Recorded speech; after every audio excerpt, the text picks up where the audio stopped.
Thanks, Las Cian Corla. I want to make a few different points.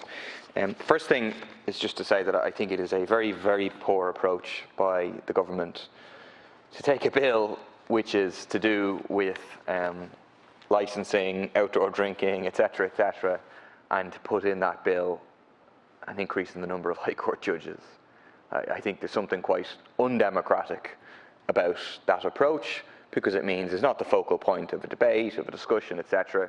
You stick it into what is an urgent piece of legislation, something that is not urgent and should be part of, a proper discussion. I think it's a very, very poor approach by the government. Second point is in terms of the thrust of what is the main essence of this legislation. We agree.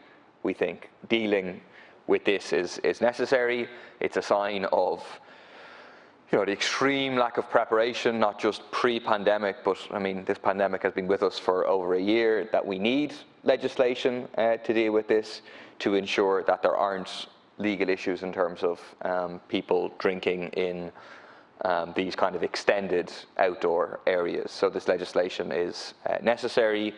We should have done it a year ago in advance of summer 2020 as opposed to summer 2021, but here we are yet again.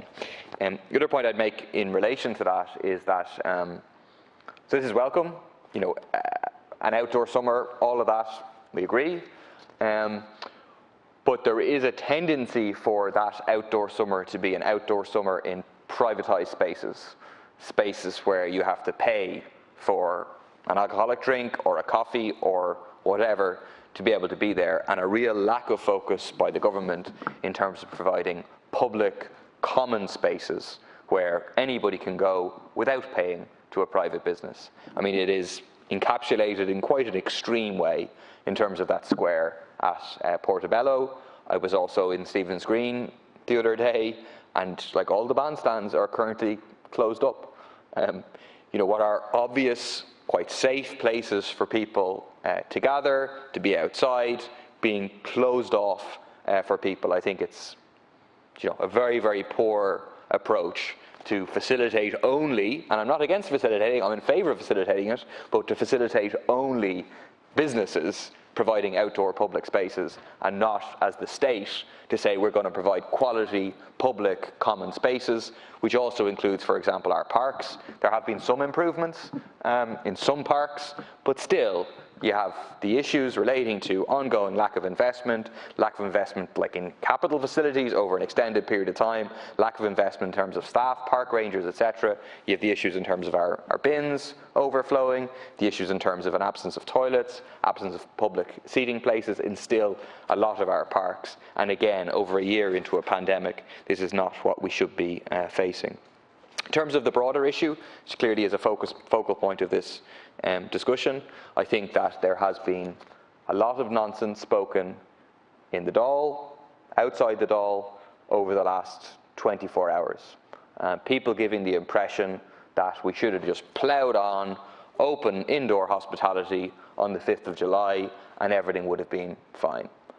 Here, and a lot of backbench government TDs have been engaging in it, as well as others, saying that we should have just ploughed on. And I think if you go and check the record, they're the same people who last year, in October and November, were saying this is outrageous, we should be opening up hospitality, which then happened at the end of November and the start of December. And the consequence of that, and people can go and read the contribution sent by Deputy McSherry to the Taoiseach on a day when there was 1,000 cases a day last October. Eventually, their advice, their pressure was heeded by the government. We opened up, and 1,000 people died in January, and 1,000 people died in February. And there's a correlation between those two things. There is, the reopening of hospitality was a disastrous decision that resulted in many, many lives being lost. And it wouldn't be the same in a month's time now if we opened on July 5th, that's true. It wouldn't be the same because vaccination would take the kind of edge off that. But we also have to recognise where we're at. We're behind the North, we're behind England, Scotland, Wales in terms of vaccination. The majority of people in the South still are not, either don't have one vaccination, either have one or zero vaccinations, which means they are quite vulnerable to the Delta variant.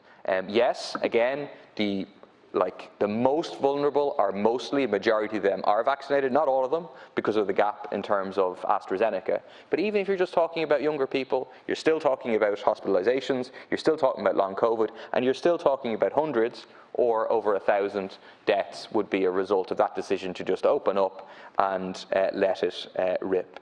And I think, again, this isn't some abstract discussion. We can look north.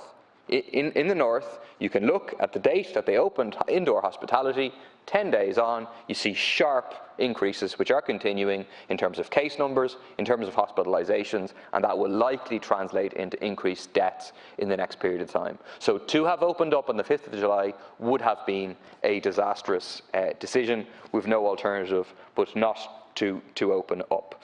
A couple of other points in relation to that. One is that the consequence of opening up would not only have been increased cases, long COVID, hospitalizations and deaths, but would also likely have been the need to go into reverse, to begin to close things down, not only indoor hospitality, but probably also outdoor hospitality. That's the reality of what going down that road would have meant, and that's not a road that the vast majority of people would want to go down. People really could not stomach going into another lockdown. And the other point I'd make is the outsized role played by business owners, the owners of restaurants and the owners of pubs in public debate. No question they should be listened to, no question they should be part of the debate, no question the government should be taking measures to ensure that small pub and restaurant owners are not impacted badly by this. No question. But I want to know, where are the workers' representatives? Did the government meet any workers' representatives today? And where are the workers in the media?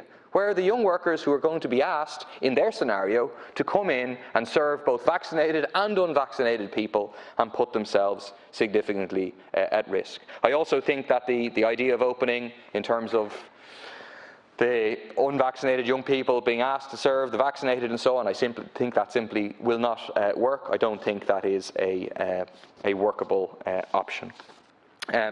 I'd make the point that there was an alternative. Nobody else in this stall, nobody else in politics in this country was calling for it, apart from the socialist left. People before profit, over a month ago, warned that we were in a race between the variant and the vaccine. And we not only warned, we also gave an alternative, a way of avoiding this situation, a way of getting ahead in the race, which would have been to move to do mandatory hotel quarantine for travellers from England, Scotland and Wales a month ago. If we had done that, we could have protected our reopening, we possibly could have gone ahead with July 5th and so on, but the government didn't go down that road. In effect, they just accepted, oh, it's inevitable, the Delta variant will spread, we can't even slow it down and give our vaccinators a chance to get on top of it. The final point I will make, and I raised it this morning with the Taoiseach in the Oireachtas Committee on Enterprise, Trade and Employment, is that it is quite incredible that, again, we're over a year into a pandemic. We're talking, the government's plan at the moment is to open up and to compel young workers, unvaccinated, to go into hospitality settings and serve people. And there are no legal guidelines, no legally enforceable guidelines in relation to ventilation. Like, the thing we have learned about COVID over the course of the last year is how airborne it is, how important ventilation is. And the Taoiseach, or the Taoiseach, admitted that there is no enforcement mechanisms. So we have a voluntary guidelines for indoor hospitality issued by Bord Fáilte and the HSA in conjunction with the HSE. We have a new version of the work safety protocol with lots of reference to good things that should be done in terms of ventilation. But it has no legal basis. It is just a collection of voluntary public health advice. We should have maximum CO2 CO2 levels laid down in law, monitored. Let's provide or subsidise CO2 monitors for pubs and hotels and restaurants and all the rest, and then monitor them and say it has to be below this a certain level and proper ventilation measures have to be put in place. It is, somewhat incomprehensible that we're at this point in time and we don't have a law in relation to ventilation, considering how important it is in terms of workers' health and safety.